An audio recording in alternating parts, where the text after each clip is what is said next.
Hi, this is Cal Ripken Jr., and you're listening to the ML Sports Platter. The ML Sports Platter back with you all over the major platforms. Download, subscribe, leave feedback, and a 5-star review. And you can hit me on Twitter at Mike L Sports. A big thanks to Ken's Auto Detailing, Axe Exotic Pets, Liverpool Physical Therapy, and our great friends over at Hides of Liverpool. Make sure you head on over there for the conies, the dogs, the fries. Terrific, terrific desserts as well.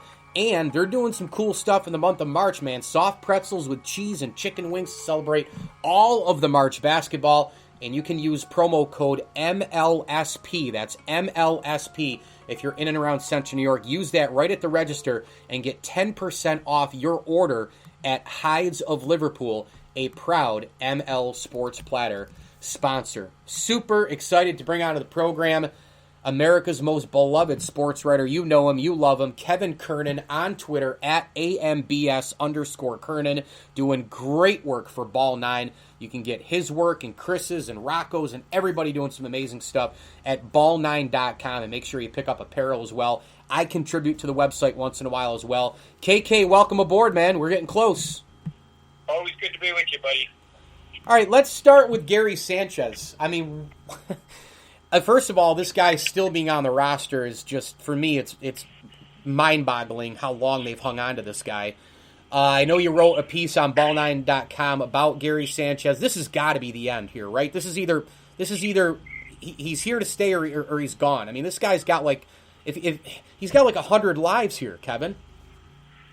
Yeah, it's always been that way with Gary and the Yankees. I remember seeing him in the minor leagues and spending time with him, and he was always good with me. And but I remember talking to him. It really struck me as funny from the first time I met him face to face about some of the things he needed to improve upon. And I talked to scouts about him. I had seen him, so it wasn't like I was just coming in, talking off the top of my head. I knew what I was talking about, and he just totally, basically said he doesn't have to improve on any of those items. He just had this. It's good in a way and it's bad. He has this confidence that's out of this world, but it caught up to him. I like the swing when I got to be honest. I like the swing when I'm seeing this year. It's a lot more compact. He realizes, like all these guys, they have plenty of power. They just need to make contact. Now, will he stay with that? And when the season, he hasn't played a full season. Nobody did. He has a tendency to get out of shape as the year goes on.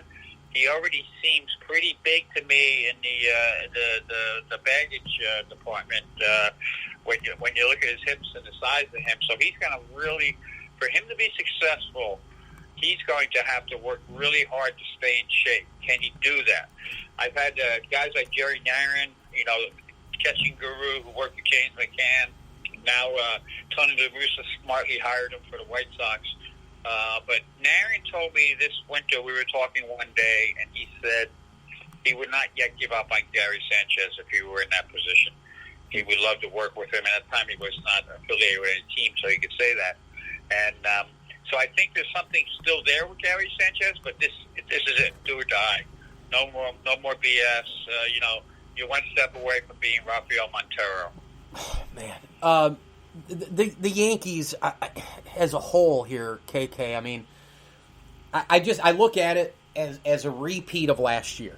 I mean, tons of right-handed hitting, not a lot of balance, lack of starting pitching, bullpen will eventually get taxed because of it. Already the injuries are rocking and rolling with Zach Britton. How is 2021 going to be any different for the Yankees? Help me out. Yeah, Mike, that's... I'm trying to figure it out myself.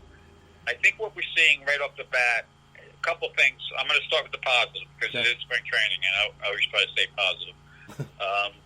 Garrett Cole looks really good. His stuff is, he's got an 80 fastball, and in scout lingo, that's the best you can have. The stuff he's got is phenomenal. They can't screw around with him.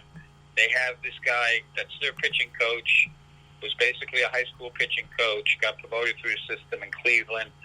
I haven't been around him one-on-one because of the COVID situation, so I'm not going to pass judgment, but my tendency, what I've seen in the past with these guys that get these jobs, except for the Kevin Longs of the world. Kevin never made it to the majors, but very good at basically transferring his knowledge to hitters and working with each individual hitters.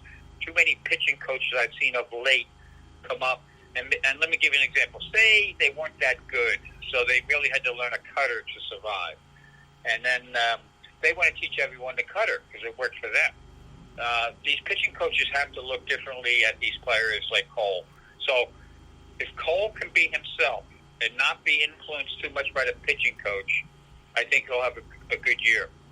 The early reports I'm getting on Kluber is he looked good, so you got to cross your fingers there. Same thing as what you said before.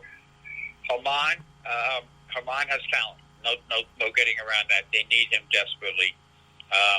So if the pitching, I actually can see the pitching holding up for a little bit, but again, a long season. We have no clue what it's going to be like this season for these players because they haven't done it in a while. What's Kluber's got 8 starts over 2 years. So the jury's sure out of him. The thing that scares me about the Yankees right now is not the pitching. I'm concerned about the pitching, but I'm not scared about it at this point because of Herman, how he's looked, and Garcia and some of the young guys. It's the hitting. I'm a little troubled by Luke Voigt having some knee issues. That's what we're hearing. First of all, when they tell you there's some issues, it's worse than it is because they usually hide every freaking injury, as you well know. Mm-hmm. And he had some leg issues last year, had a foot problem, and he's supposed to get that taken care of. So that concerns me. He has not looked good in spring training. Talked to scouts this morning, matter of fact, about that. And, he's a hard worker. I like Lou Voigt personally. If he's healthy, he'll be fine. But my question is, can he stay healthy? The other guy that concerns me right now is Judge. Judge does not look good. Judge is a little different this year. You can see in his makeup, physical makeup, he seems to have finally smartened up and gotten away from the heavy-duty weights. But the swing is not there yet. In the past, I've noticed with him, it's a process. It really is a process with his swing. It's so different that it's like snapping a rubber band. He's got to get every part working. But having said all that, these pitchers have finally gotten smart to some of these guys and how to pitch to them. So that's my 2 question marks. That's what I'm concerned about. Overly concerned about the defense once again. I mean, Gleyber Torres, I think as the year goes on, he's another guy. You got to watch how he's going to wear out or maybe get out of shape a little bit. And I just think he's not there as a shortstop. I have my concerns about Aaron Hicks as well. Hicks has got more credit for a guy who's really never done super successful. Well, I read about it. It's kind of like every story you read last year in the last 2 years by all the writers and stuff about Adam Ottavino and his pitching lab and this BS and that BS. Meanwhile, he comes in a game, especially a playoff game, and he can't throw straight. So don't fall. My advice to writers is don't fall in love with the pitching labs or the off-season work or the drive line. Let's see how they do in games. So I agree with you. The Yankees have some major issues, but they also have major talent. And as we've seen time and again, teams don't want to win, so they trade away good players when they needed to be. If teams need to pick someone up, so that's where the Yankees are at. Are they in the World Series? I watched a lot of Dodgers this spring. That's one of the things I really worked on this spring. Is trying to make an effort to watch the Dodgers just to see because they're so deep and so good. Now Kluber was terrible yesterday. Not Kluber. I'm sorry. Trevor Bauer, he had nothing, and he was all out of whack. So we'll see where that goes. But the Dodgers are so talented. I don't see a team, maybe the Padres, but I don't see, the Yankees aren't in that class. That's what I'm trying to say in so many words. So the Yankees, I think there's plenty of reason to be concerned by the Yankees. We'll see how the year plays out. Blue Jays are going to be much better. And I really have my concerns. We've already seen Zach Britton's a huge loss. I don't care what you say. They're going to say, well, he dodged a bullet. It's only an elbow chip. Any kind of reliever, he throws the sinker. That's a major issue. And I'm a little concerned with the Yankees and so much talk about the gas station and what these guys are doing. They're trying to treat everyone the same as opposed to getting out individual ability and make that ability strive the most. So I'm not sold on their pitching coach yet. Kevin Kernan, our guest, ML Sports Platter, talking some Major League Baseball at AMBS_Kernan. You know the deal. America's most beloved sports writer. Terrific work at BallNine.com. Give me a team in the American League and a team in the National League you are most looking forward to watching in 2021. Well, I'm going to give you the two National League teams first because I want to mention. I mentioned already with the Dodgers. Yes. I love the way they play because of Mookie Betts. We talked a little bit about the Dodgers, but we didn't talk about Mookie Betts. I'm telling you, Mike, the Mookie Betts trade will go down as one of the worst trades in baseball history because this team had money and could have signed this guy. And I don't want to hear the garbage that he wasn't going to sign here. You give these guys money, they would have signed. Many conversations with Mookie through the years. He's a baseball player, and we need more baseball players. Guy can run bases, steal. What he brings to the Dodgers is off the charts, and then the depth of talent that they have is pretty incredible. Corey Seager, you can't get a fastball by this guy. He's a first pitch killer. You know, if you throw a fastball first pitch, he's crushing it somewhere. Hit one to right field the other day, and the other team, of course, is the Padres, simply because I want to see Tatis Jr. I want to see how he reacts now that he's got all the money and there's going to be a little more pressure on him. And I think one of the reasons why they signed Tatis long term is because Manny Machado can be such a head case that bringing Tatis' positive vibe to the ballpark makes Manny a positive guy. You know, Manny's more of a chameleon type player. So he'll follow Tatis' lead, being excited about the game. He'll have fun being like, well, you know, I'm trying to teach a young buck this or that, like taking a leadership role, when the reality is it's the opposite. The kid is teaching Manny. So I want to see what their pitching does. Blake Snell, again, we can't get dumber in baseball. Pitching the shutout last year in the World Series, he's going to try to, as they say in the business, shove every start, because he's so pissed off at how Kevin Cash treated him and how the Rays treated him, not letting him deserve to be in there when he should have been in a World Series game, biggest series, biggest game. So the Padres are going to be fascinating. Over in the American League, I'm really curious how the Blue Jays to me are the most interesting team right off the bat, simply because I've always been a George Springer fan. I remember talking to the Mets and Yankees when he was coming out of UConn. I was pushing for those people to draft him if they could. I love the way he plays the game. He's not an analytical guy. You know, he plays baseball. He's going to set the tone for those young guys. That's a great signing for them. And I think the Mets missed the boat on that one. And again, we're in this era now where people in charge don't understand what other players mean to other players because they're just looking at individual data. Excuse me. And the data doesn't tell the whole story. George Springer makes your team better. He's like a good point guard. And I think, you know, if they can get the pitching, we'll see.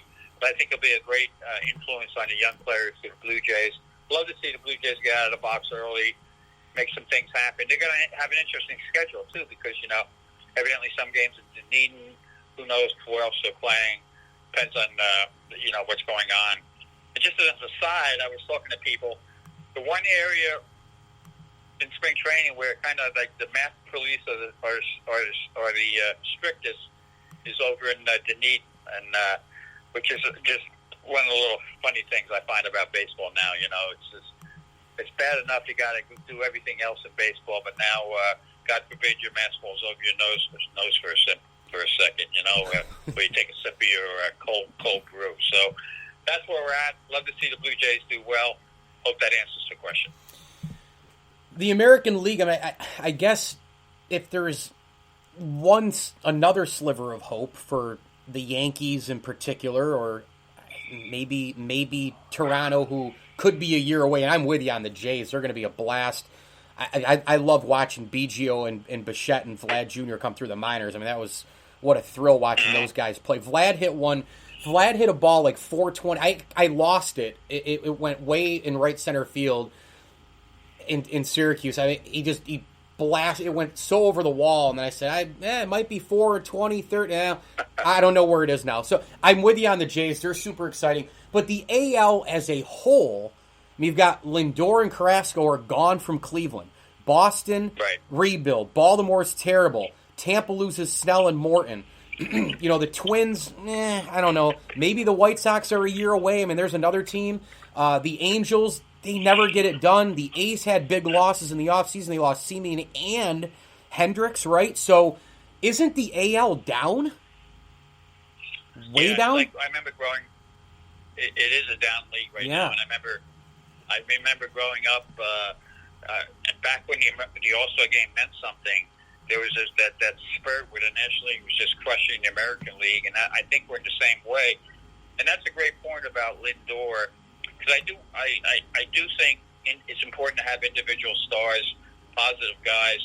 And Lindor, even though they missed the boat on Springer, the Mets, they really knocked it out of the park with Lindor, simply because he's going to help those other guys so much.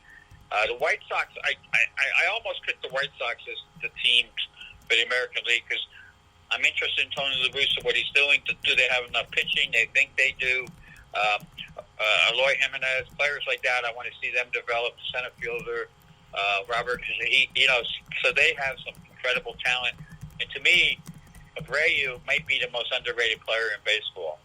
So I think the White Sox could make it fun, and again, playing in those divisions. The Twins, to me, if you had to ask me one question about the Twins, it's always pitching with them. Yep. But I think it's a very key player for them. Is Donaldson. He was hurt all last year. Another one of these guys comes in, overtrains, has calf issues. He's not himself. Screwed the whole year. So hopefully these guys get away from the weight room and some of the goofy drills they do. Like one of my favorites. Let me just throw on the side here, because that's why you have me on, because people don't see what I see. One of the worst drills you can do, and I talked to my man about this, Sal Marinello. He's a longtime trainer in New Jersey, and I see all these teams doing it. Taking a sled, putting weights on a sled, and pushing the sled. I remember seeing it last year with Noah Syndergaard, and what it does is it kind of makes you slower, not faster, pushing that heavy weight. So my point is, they all train. From what I've seen, they train improperly. They don't do enough of what they used to do. Something as simple as shagging. If you shag flies the right way and do your running before a game, you should be tired. The last thing you should be doing is going to a weight room after a game. You should be so exhausted from every play, getting on your toes or whatever, every play, off your heels, every pitch, that you should be exhausted. But they've gotten away from all that, and it's come back to haunt them. And I go back to, why is this happening? Because people in charge, they don't know baseball. It's that simple. It's like these new rules that just came up with the minor leagues. Are you freaking me? Are you kidding me? A bigger base? I can't wait till the first player trips on the bigger base and gets hurt and blames the base. It's no accountability baseball. It's always somebody else's fault. How about now? How about if this throwing the first rule goes through in the majors? How many bases do you think Ricky Henderson would have stole? You suck the pitcher into throwing over once or twice, right? And then you take the biggest lead in the world you want.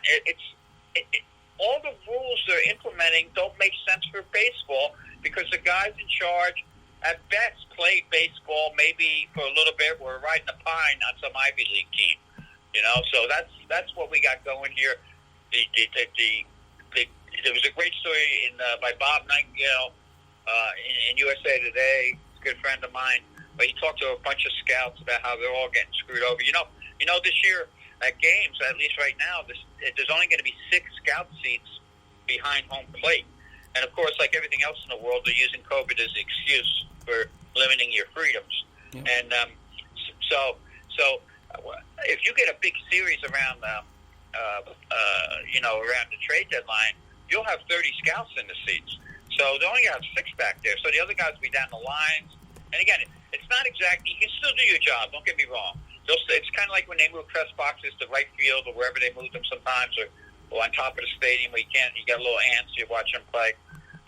You still do your job no matter what. But the lack of professional courtesy for scouts is just another example of how far baseball is off the track. These are the guys the great scouts help make the game, and all this stuff adds up, and you get the product you're getting right now.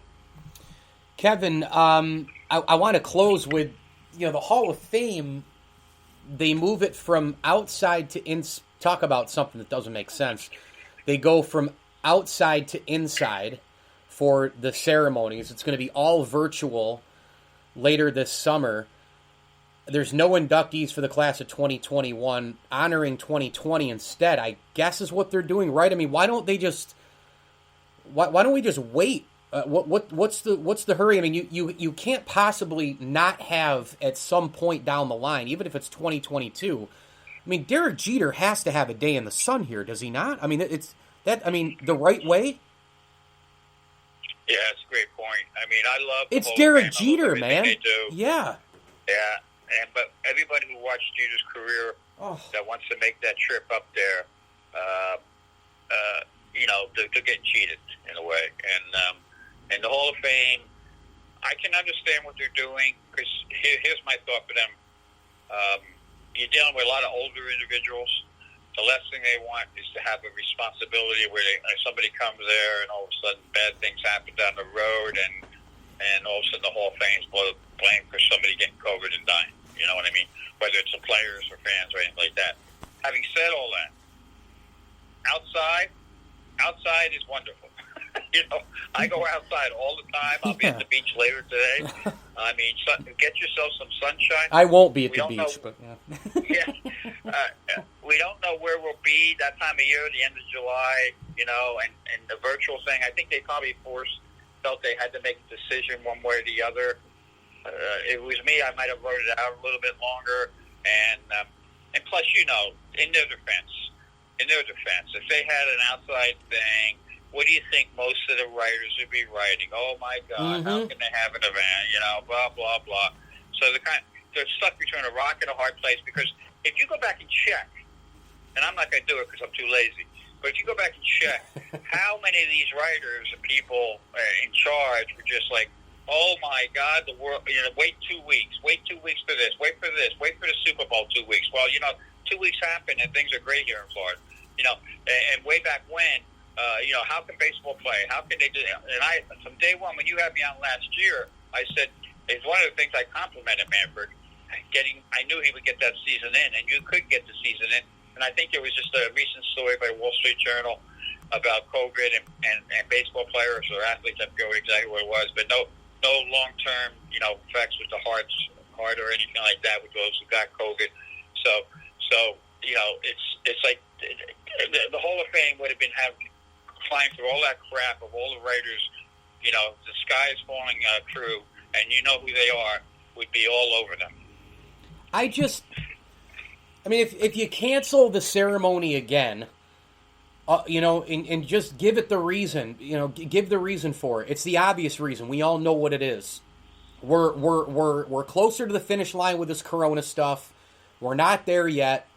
We don't want to have a half-assed deal. We don't want to have what sports have been doing to get back. We don't want to have 2,000 people spread across the lawn laying down in the back way up on the hill in Cooperstown and 15 media people or whatever. Like, we don't want to do just a little small thing. We don't want to have the all virtual... in your little chalked out white boxes like you see in spring training, which cracks me up. Yeah. But, I look... It's Derek, and no disrespect to everybody else, Larry Walker, etc.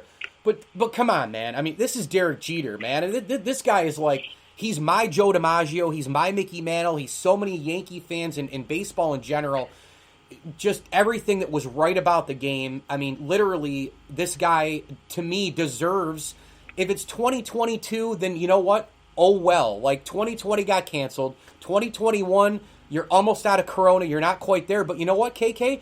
You give it another whole year by canceling this thing. You build it back up for 2022. And you hit a huge home run, and Derek Jeter gets the day he deserves.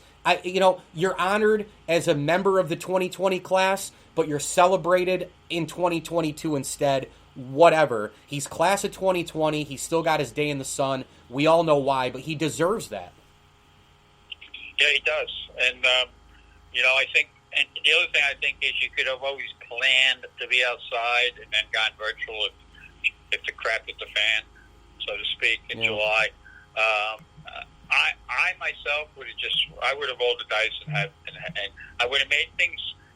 I would have made things a little different because a lot of the indoor activities, and like I said, a lot of older gentlemen.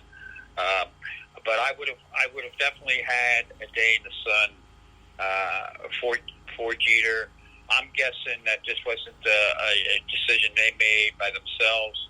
I think MLB was involved, and it's sad. Now Jeter will get a big ovation come 2022 when he's introduced before the event. I think that's what Yankee fans are going to have to do. They're going to have to make the trek up maybe in 2022. It's absurd. And then how about one other thing? How about, and I'm thinking about doing this. How about if you just in 2022 you just go all steroid and the whole ballot just go crazy? Elect them all. Put Bond up there. Put A-Rod in there. But have a class like that, and then you can have Derek when he's getting introduced. Celebrate him.